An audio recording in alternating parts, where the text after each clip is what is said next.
देखिएगा,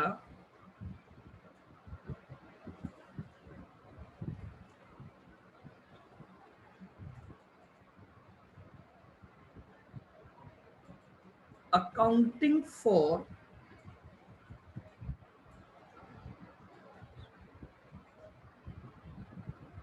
special nature transaction,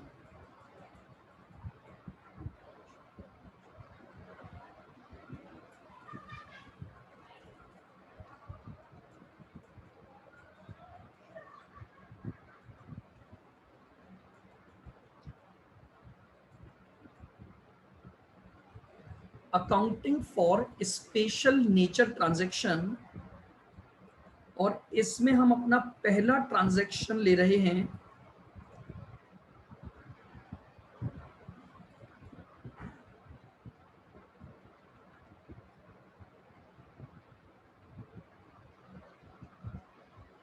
consignment accounting.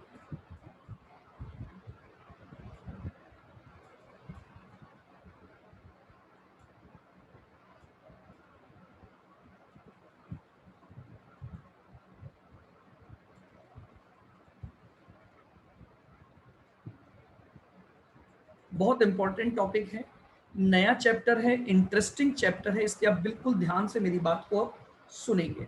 देखिएगा, chapter पर जाने से पहले हम थोड़ा सा कुछ बेसिक बात करते हैं।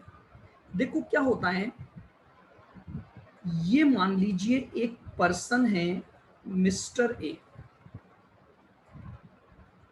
इस चैप्टर के इंट्रोडक्शन से पहले की मैं आपसे एक बात कर रहा हूं, ये मिस्टर ए जो हैं वो जयपुर में अपना बिजनेस रन करते हैं, ठीक है, और जयपुर में इनकी शॉप है और वो वहां से अपने इस बिजनेस को क्या करते हैं, परफॉर्म करते हैं। अब मिस्टर ए क्या सोच रहे हैं, यार मुझे अपना बिजनेस एक्सपेंड करना चाहिए। इनके दिमाग में एक सोच आई,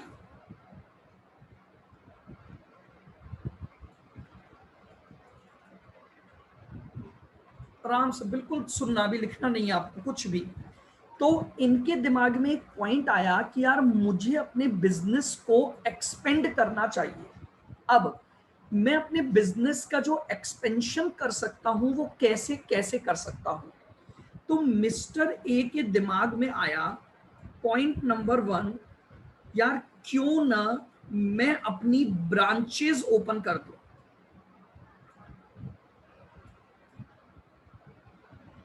सुना है आपने ऐसा कभी कि कई ऐसे बिजनेसेस हैं, कई ऐसी ऑर्गेनाइजेशन या इंस्टीट्यूशंस हैं जिन्होंने डिफरेंट डिफरेंट सिटीज में अपनी ब्रांचेस ओपन की हुई हैं to cover more and more area to generate the revenue.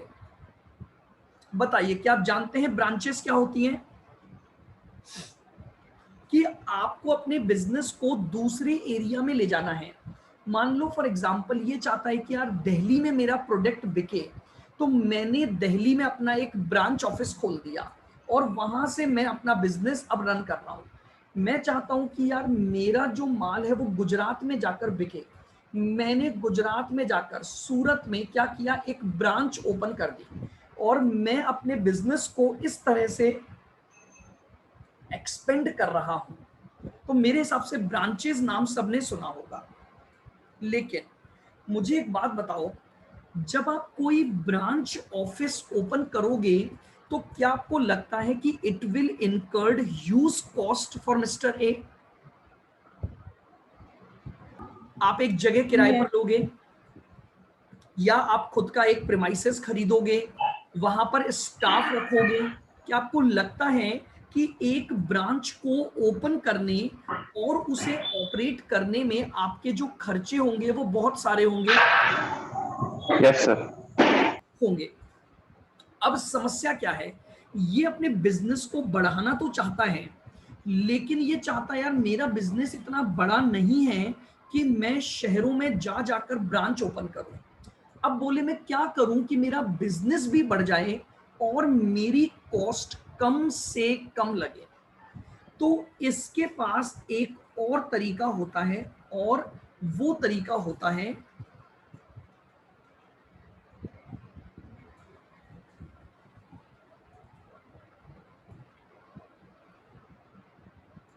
Appointment of agents.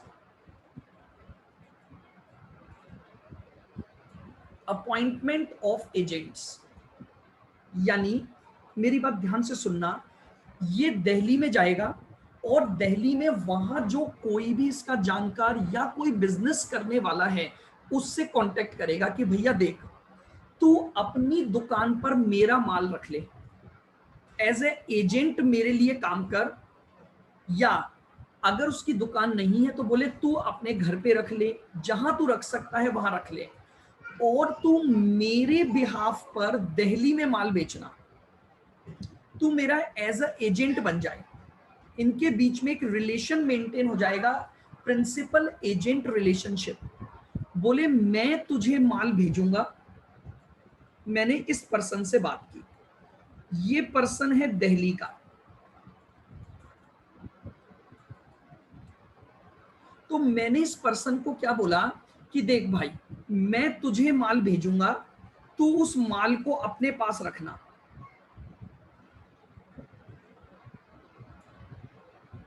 और धीरे धीरे तू अपने लेवल पर इस माल को क्या करते जाना, बेचते जाना, और तुझे इस काम के बदले में मैं क्या दे दूंगा, कुछ कमीशन दे दूंगा। तो जब मिस्टर ए इस तरह का कोई एग्रीमेंट एक पर्सन के साथ कर रहे हैं for expansion of its business, इसे बोला जाता है कंसाइनमेंट एग्रीमेंट। इसे बोला जाता है कंसाइनमेंट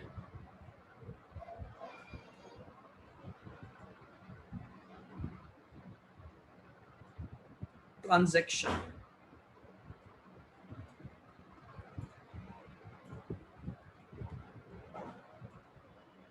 यानी जब mister A for the purpose of sale अपना कोई गुड्स किसी दूसरे पर्सन को भेज रहे हैं ताकि वो उनके बिहाफ पर, ध्यान से सुनना, इसके बिहाफ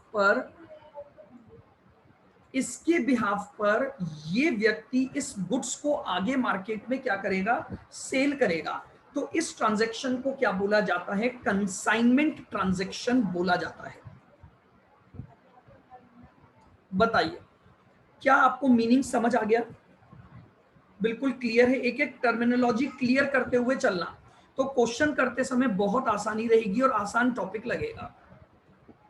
तो for the purpose of increase its sale to expand the business, इसने इस पर्सन को अपना एक एजेंट अपॉइंट कर दिया और उसे बोला कि भैया मैं तुझे माल भेजूंगा, तू माल को अपने पास रखना, फिर इसे क्या करते जाना, बेचते जाना जैसे जैसे डिमांड आए, और इस काम के बदले में मैं तुझे क्या दे दूंगा, कुछ कमीशन दे दूंगा, ताकि तेरी भी इनकम हो जाए और मेरा बिजनेस भी एक्सपेंड हो जाए। इस ट्रांजैक्शन को क्या नाम दिया गया, कंसाइनमेंट ट्रांजैक्शन नाम दिया गया। अब जानते हो इसमें आपका खर्चा नहीं लगा इतना, क्यों? आपने कोई ब्रांच ऑफिस ओपन नहीं किया, जो पर्सन था दिल्ली का उसके साथ आपने कांटेक्ट कर लिया और उसको माल भेज दिया। तो यानी जब आप एक स्मॉल लेवल पर अपने बिजनेस को एक्सपेंड करना चाहते हो तो सबसे बेस्ट तरीका होता है कंसाइनमेंट ट्रांजैक्शन के थ्रू अपने बिजनेस को बढ़ाना। बताइए भाई, क्या मेरी ये बात सबको क्लियर है? बिल्कुल यस सर। कोई डाउट नहीं है? चलिएगा, तो अब लिखेंगे पहला पॉइंट, पॉइंट नंबर 1 लिखिएगा।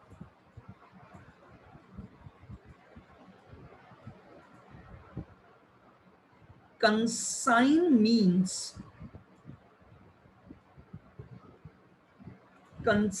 means to send। Consign word का मतलब होता है भेजना। कंसाइन जो वर्ड है उसका मतलब होता है कि भेजना।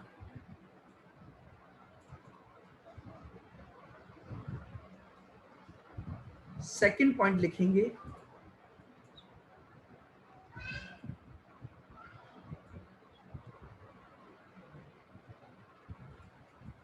consignment relates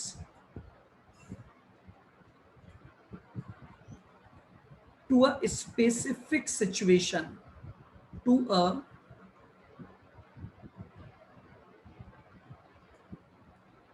specific situation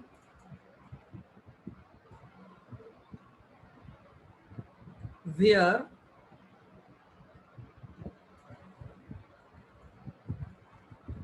one person,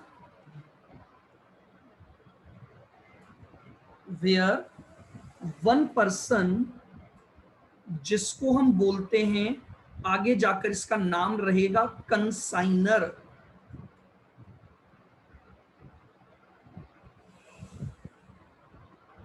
where one person called consigner send goods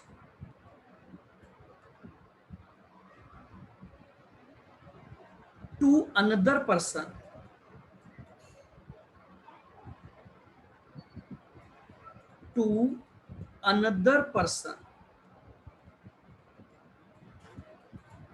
जिसका आगे से नाम हम रखेंगे consignee.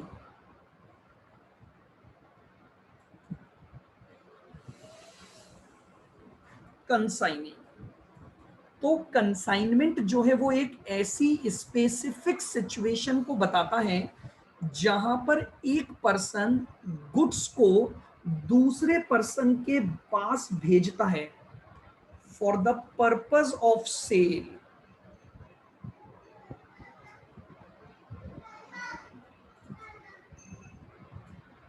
For the purpose of sale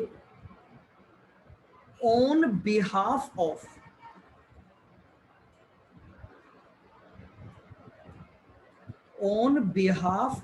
consignor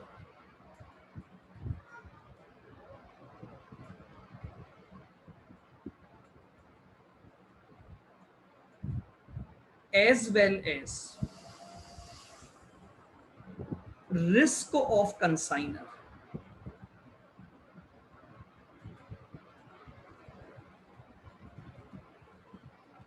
ये लीजिए, ये एक प्रॉपर डेफिनेशन बनी कंसाइनमेंट ट्रांजैक्शन की।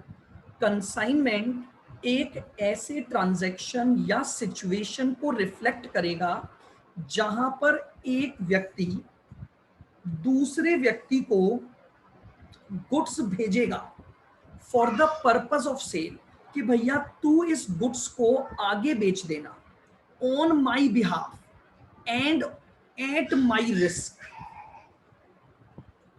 मेरे बिहाफ पर तू बेचेगा, तेरी कोई रिस्क नहीं है, माल बिकेगा तो वेल एंड गुड है, नहीं बिकेगा तो चाहे मैं वापस ले लूंगा या तेरे पास रखा रहेगा, बट सारी की सारी जो रिस्क है वो इसी पर्सन की होती है। इस पर्सन को तो बोला जाएगा कंसाइनर और इस पर्सन को बोला जाएगा कंसाइनी। बताइए, क्या डेफिनेशन की बात बिल्कुल क्लियर है? Yes sir. इस पर्सन को तो मैं बोल रहा हूं कंसाइनर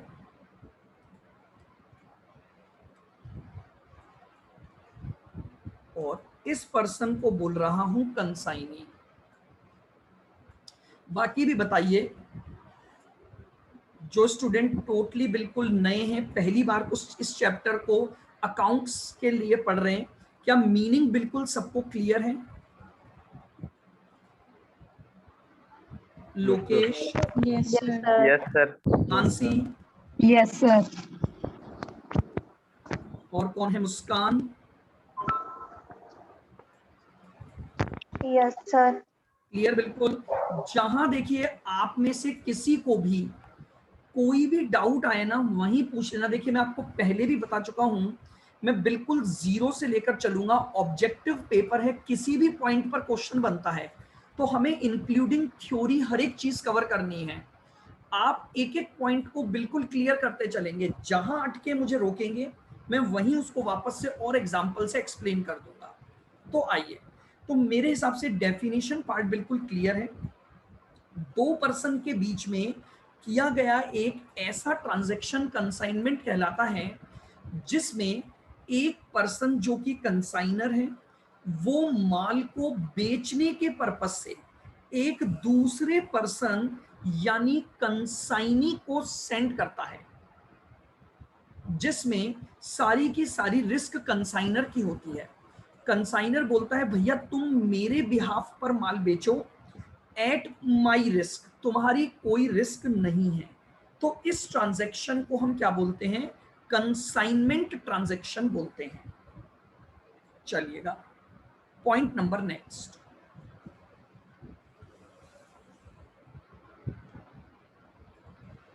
लिखेंगे point number third.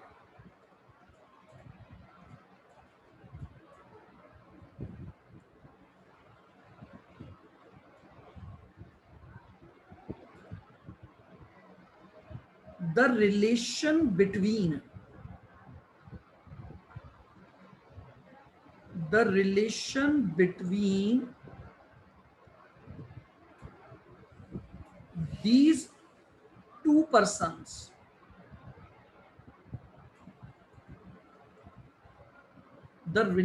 between these two persons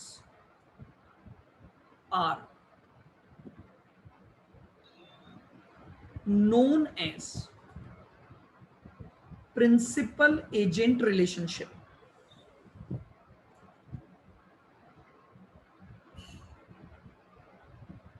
Principal agent relation।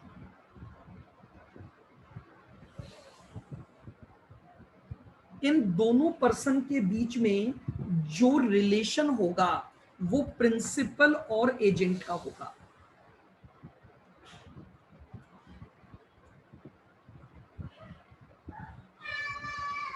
ये मिस्टर ए हैं,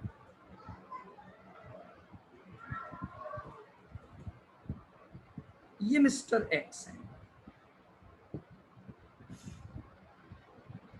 मिस्टर ए ने मिस्टर एक्स को माल दिया है for the purpose of cell.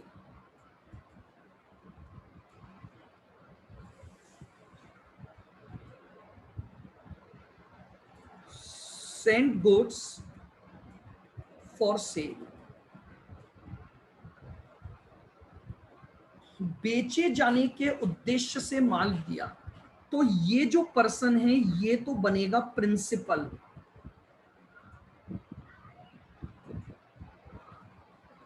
या इसी को एक और नाम दिया जाता है ओनर, और ये पर्सन बनेगा agent.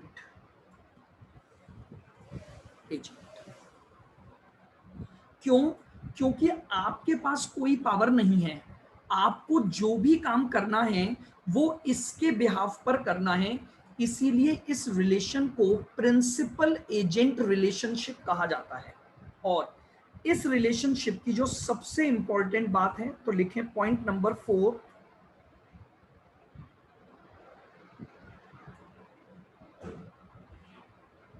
Because of agency relationship,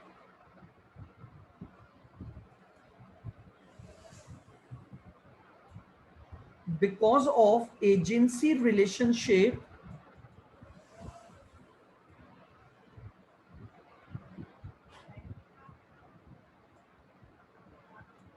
ownership of goods does not transfer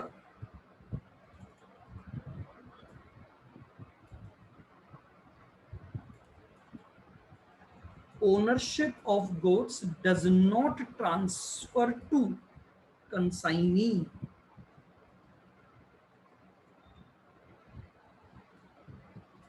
agency relationship में ओनरशिप ट्रांसफर नहीं होती है, तो ओनर वही रहेगा जिसका कि वो माल है, जो उस माल को बेचे जाने के ऑब्जेक्ट से ट्रांसफर कर रहा है।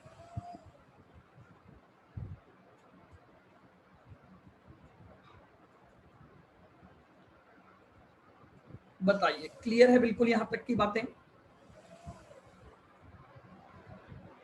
Yes, sir. और लिख भी लिया आपने?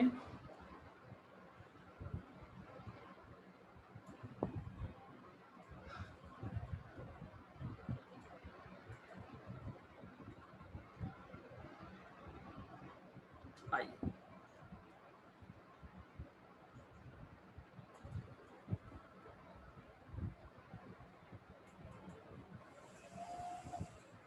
इंपॉर्टेंट टर्म्स या definitions.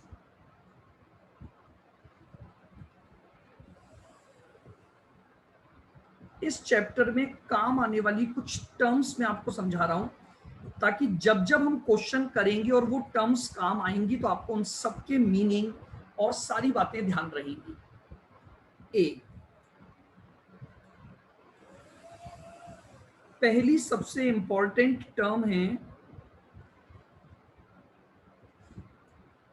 Consignment.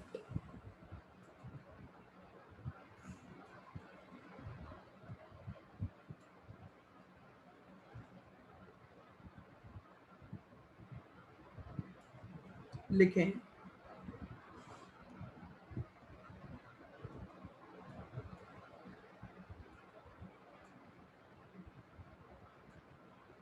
the transfer of goods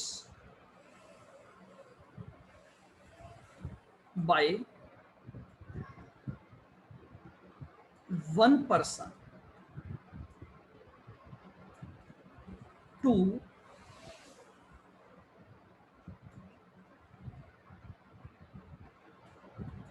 another person for sale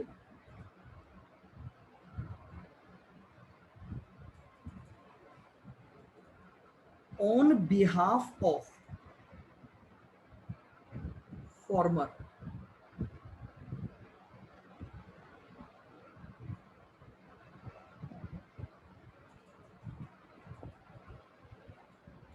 एक पर्सन जब दूसरे पर्सन को अपने बिहाफ पर माल बेचने के पर्पस से ट्रांसफर करता है,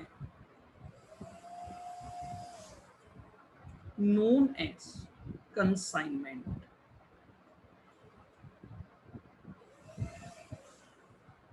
तो हम इसे बोलते हैं कंसाइनमेंट।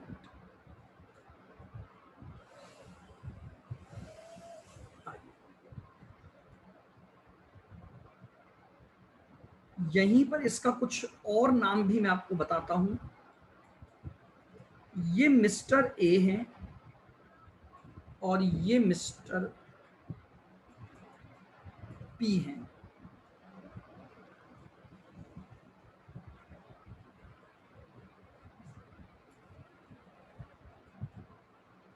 देखिएगा, जिस पर्सन ने माल भेजा है उसके लिए एक टर्म यूज की जाती है आउटवर्ड कंसाइनमेंट।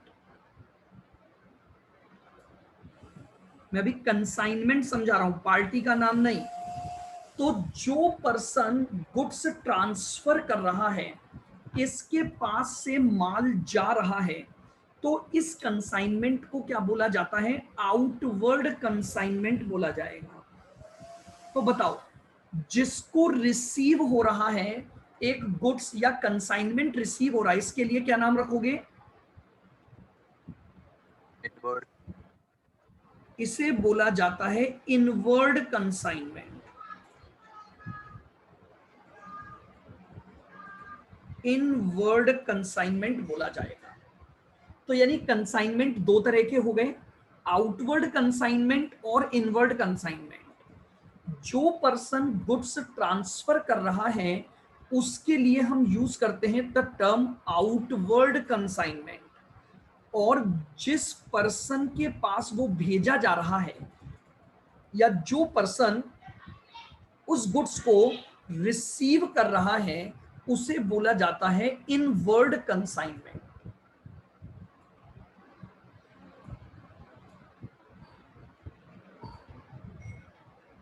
ठीक है,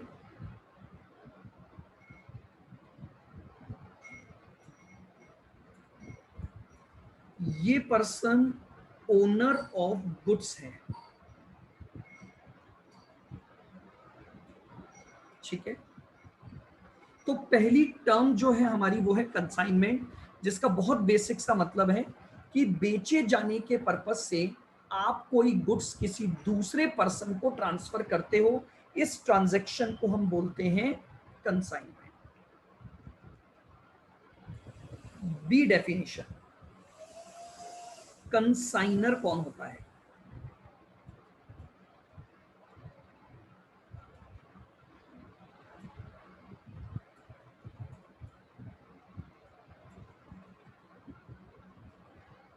the party who send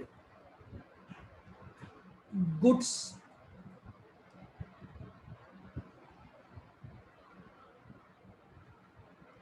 for sale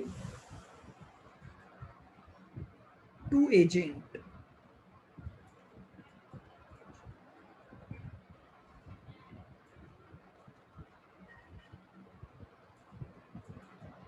is known as consigner।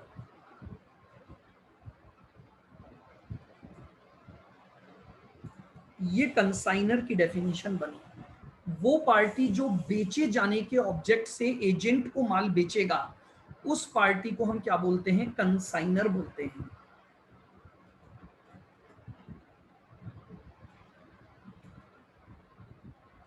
लिख लिया?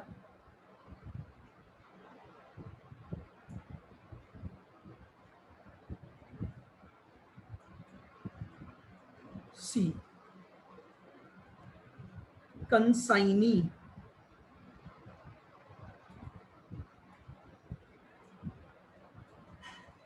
तीसरी टर्मिनोलॉजी जो हम बार बार यूज करेंगे, कंसाइनी।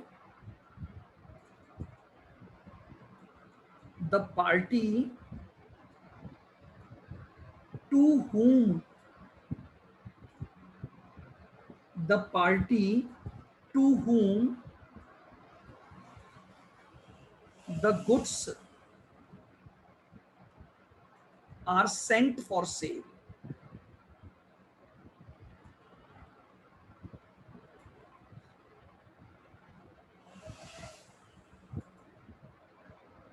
लीजिए, वो पार्टी जिसके पास माल भेजा जाएगा उसे हम क्या बोलेंगे? कंसाइनी बोलेंगे। लिखें D point.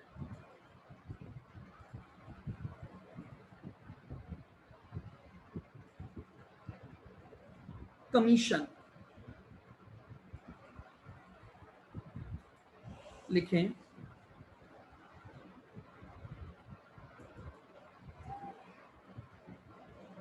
commission is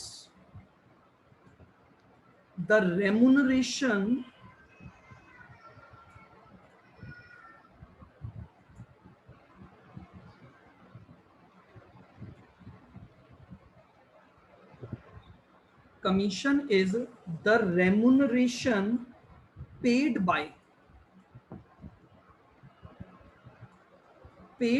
consignor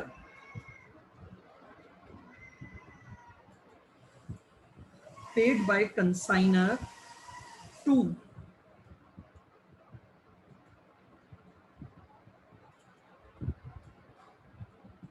consignee for the services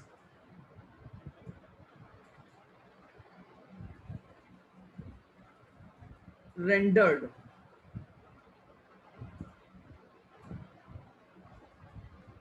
for selling of goods।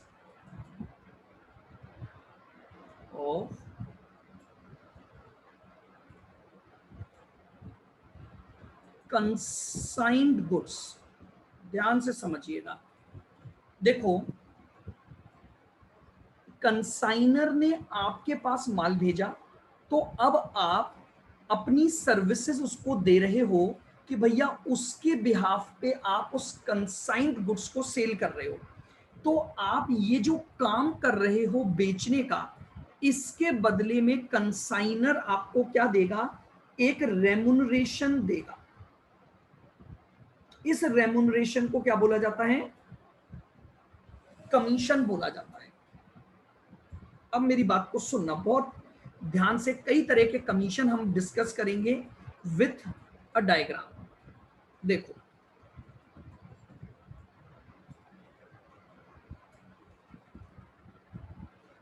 फिर मैं उनको लिखवा भी दूंगा आपको। ये कौन है? ये है मिस्टर ए, जो कि कंसाइनर है।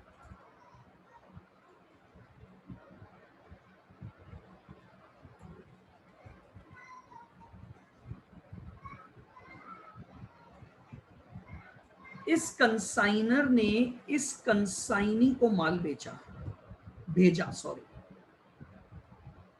कि भैया तू ऐसा करना, मेरे बिहाफ पर आगे माल बेचना। मिस्टर बी, जो कि है कंसाइनी,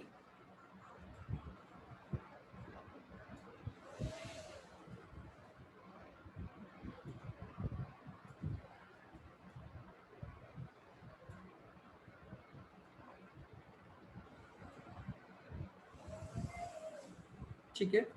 मान लेते हैं कि जो मिस्टर ए थे, इन्होंने 1,00,000 की कॉस्ट का माल बेचा था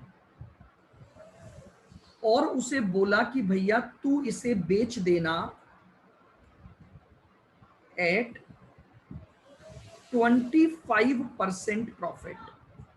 सब कुछ कौन बताएगा? ओनर बताएगा। इसका मतलब इस गुड्स की सेल वैल्यू बन गई 1,25,000। बोलो, यहां तक क्लियर है सबको बात? ये बात बताते हुए मिस्टर ए ने मिस्टर बी को माल भेजा कि देख, 1,00,000 की कॉस्ट का माल बेच रहा हूं और तुझे इसको बेचना है 1,25,000 में। यानी तू जितना माल बेचेगा उस पर 25% प्रॉफिट जोड़ना है, वरना मैं कैसे कमाऊंगा?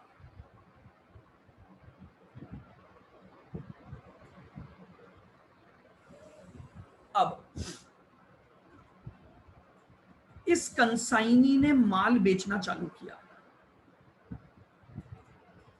ये इस माल को दो तरह से बेच सकता है।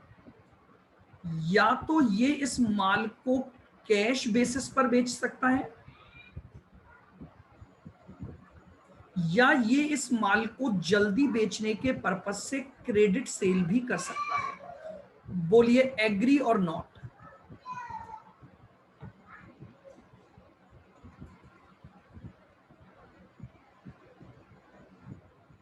Yes, sir. दो तरीके से माल बेचा जा सकता है, कैश बेसिस पर और क्रेडिट बेसिस पर। अब मेरी बात सुनना, कंसाइनी के द्वारा की गई ये जो टोटल सेल होगी, जो भी टोटल सेल वो करेगा, उसे उस सेल पर एक कमीशन दे दिया जाएगा। एग्रीमेंट में वो बताएगा कि भैया आप जितना भी माल बेचोगे, हम आपको उस पर 5% कमीशन दे देंगे। इस कमीशन को बोला जाता है ordinary commission on sale value. इस कमीशन को बोला जाता है ordinary commission on sale value. Mister B को आपने बोला, तू जो माल बेच रहा है, मान ले तूने, सुनना ध्यान से, 50,000 की कॉस्ट का माल बेचा, प्लस 25% तूने उसमें मेरे कहने पर प्रॉफिट जोड़ा था, तो माल कितने में बिका? 62,500 में बिका। तुझे इस सेल पर मैं 10% कमीशन दे दूंगा। यानी एग्रीमेंट ये बोल रहा है, जो माल कंसाइनी बेचेगा whether on cash whether on credit, उस पर जो कमीशन दिया जाएगा इसे बोला जाता है ऑर्डिनरी कमीशन।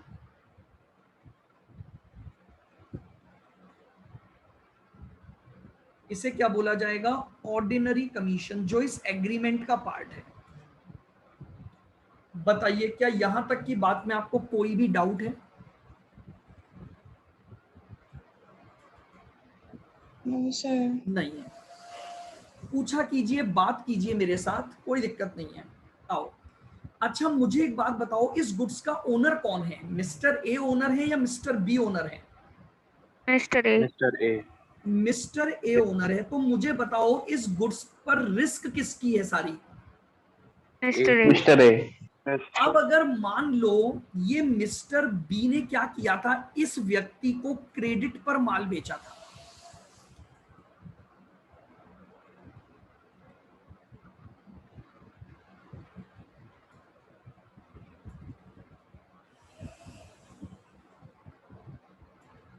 मिस्टर पी को। अब मेरी बात को समझना, अगर कल को कोई बेड डेट्स हो गया, आपने माल तो बेच दिया, कल को कोई बेड डेट्स हो गया तो बेड डेट्स के केस में नुकसान किसको उठाना पड़ेगा? मिस्टर ए को। Mister A. ओनर को। भाई सीधी सी बात है, ये तो एजेंट के तौर पे काम कर रहा है। पहले ही मैंने आपको बता दिया सारी रिस्क इसकी होती है। तो अगर मिस्टर बी क्रेडिट पर माल बेचता है तो अब प्रॉब्लम ये हो गई कि मिस्टर ए को एक रिस्क का सामना करना पड़ा, जो थी डिफॉल्ट रिस्क। अब प्रॉब्लम क्या? अगर मिस्टर ए बी को बोले तुम उधार बेचोगे ही नहीं, तो मिस्टर बी बोलेगा भैया पर तो पता नहीं आपका माल कब बिकेगा, कैश में तो जिसको लेना होगा वही आएगा। तो मिस्टर ए ने इसको अलाउ किया कि तुम क्रेडिट बेच सकते हो। लेकिन अब क्रेडिट बेचा तो भैया इसको तो घबराहट होने लग गई, इसके तो पसीने छूटने लग गए, इसको रोज रात को डरावने सपने आते हैं। क्या डरावने सपने आते हैं? कि भैया बेड डेट्स ना हो जाए, बेड डेट्स ना हो जाए। तो अब ये क्या करे? तो इसने सोचा यार क्यों ना कुछ ऐसा कॉन्ट्रैक्ट किया जाए कि मेरी ये जो बेड डेट्स की जो रिस्क है ना वो कवर हो जाए। ध्यान से सुनोगे मेरी बात को। अब क्या हुआ, मिस्टर ए ने मिस्टर बी को एक बात बोली, बोले देख भाई, तू अगर क्रेडिट सेल करता है तो बेड डेट्स की एक रिस्क आती है। ऐसा करते हैं, एक और कॉन्ट्रैक्ट अपन करते हैं कि मैं तुझे एडिशनली 4% दूंगा, लेकिन अब क्रेडिट सेल पर बेड डेट्स की रिस्क तू बियर करेगा, मैं बियर नहीं करूंगा। जानते हो क्या होता है? मिस्टर बी को पता है कि यार क्रेडिट सेल पर कोई पैसा डूबा तो कोई दिक्कत नहीं है, मेरे को क्या मतलब है, नुकसान इसका होगा। लेकिन मिस्टर ए ने एक कॉन्ट्रैक्ट के द्वारा, एक कमीशन के द्वारा अब बी को लायबल ठहरा दिया। उसने बी को बोला कि देख, मैं तुझे 4% कमीशन दूंगा to risk of bad debts, यानी मैं 4% कमीशन दूंगा, लेकिन अब अगर कोई भी माल तू क्रेडिट पर बेचेगा तो रिस्क तेरी होगी, मैं बेड डेट्स को बियर नहीं करूंगा। इस तरह के कमीशन को एक नाम दिया जाता है जिसे हम बोलते हैं डेल क्रेडर कमीशन। क्या बोला जाता है इसे? नाम सुनाई दिया सबको? Del credere commission. यानी ए ने अपने आप को 4% कमीशन देने के बाद सिक्योर कर लिया कि भैया अब अगर कोई भी बेड डेट्स होगा तो रिस्क बी की है। तो जानते हो बी जब उधार माल बेचेगा ना तो बहुत ही सोच समझकर बेचेगा। तो ये जो कमीशन मिस्टर बी को दिया गया to bear the risk of bad debts, इस कमीशन को क्या नाम दोगे आप? बोलो भाई। Del credere commission. तो एक तो हो गया ऑर्डिनरी कमीशन, एक हो गया डेल क्रेडिटर कमीशन। क्या यहां तक की बात बिल्कुल क्लियर है? 2 मिनट और मैं फटाफट से आपको एक और बात समझा देता हूं। अब मिस्टर ए ने बी को ये बोला था कि भैया 25% प्रॉफिट जोड़कर बेचना। आपको क्या लगता है बी और एफर्ट लगाएगा कि ज्यादा में बिक जाए? नहीं लगाता है। समझना, बी को क्या मतलब है, बी को क्या लग रहा है सारा फायदा तो ए का है, ठीक है भैया 1.25 में बेचना है, कोई आएगा तो बेच दूंगा। अब ए चाहता है यार प्रॉफिट बढ़े, हो सकता है मार्केट में डिमांड और अच्छी आए तो माल और महंगा बिक पाए, तो ये बी को क्या बोलता है कि भैया तू एफर्ट लगा, एक्स्ट्रा एफर्ट लगा। अगर तू 25% के ऊपर माल बेच पाया, अगर तूने एफर्ट लगाए, जितने एफर्ट ये लगाएगा उतना जल्दी माल बिकेगा, उतनी अच्छी प्राइस पर बिकेगा। तो ए ने बोला कि तू एफर्ट लगा और अगर तू 25% के ऊपर बेच पाया, यानी मैं चाहता हूं 25% तो मुझे एटलीस्ट मिले, इतने पर तो तुझे बेचना ही पड़ेगा। अगर तू इसके ऊपर बेच पाया तो मैं तुझे कुछ एक्स्ट्रा कमीशन और दे दूंगा फॉर हाई प्राइस पर, यानी जितनी हाई वैल्यू पर तू बेचेगा, जैसे मान ले तूने माल को, पूरे माल को बेचा 1,40,000 में बेचा, मैंने तुझे कितना बोला था 1.25, तूने 15,000 ज्यादा मुझे कमा के दिया तो मैं तुझे उस 15,000 में से भी कुछ कमीशन दूंगा। इस कमीशन को बोला जाता है ओवरराइडिंग कमीशन। आपने इसको लालच दिया कि देख 1.25 पर तो तुझे बेचना है, अब अगर तू इसके भी ऊपर बेचेगा तो जितना डिफरेंस होगा ना, मान ले तूने 1.40 में बेचा तो तुझे वो जो 15,000 का मुझे फायदा है, मैं उस फायदे में से 5% तुझे भी देखूंगा। क्या आपको लगता है अब ये और अच्छे एफर्ट लगाएगा? Yes sir. सर। तो देखिएगा ये अब जो एफर्ट लगाएगा उस पर इसे भी फायदा, तो दोनों को फायदा होगा। तो इस कमीशन को एक नाम दिया जाता है which is called overriding commission.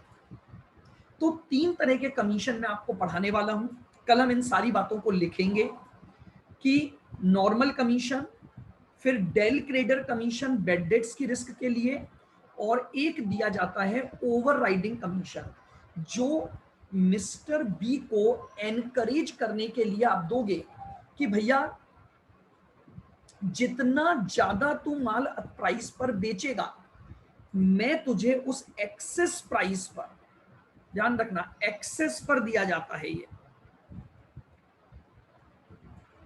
Access value पर मैं तुझे 5% एक्स्ट्रा दे दूंगा।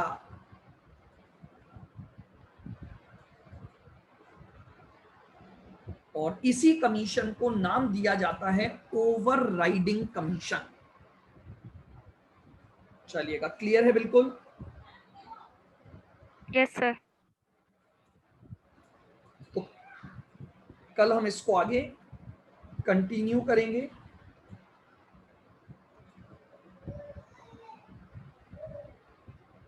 इन सब बातों को लिखेंगे और समझेंगे। कोई भी डाउट हो तो आप मुझसे कल यहां तक की बात में पूछ लेना पहले।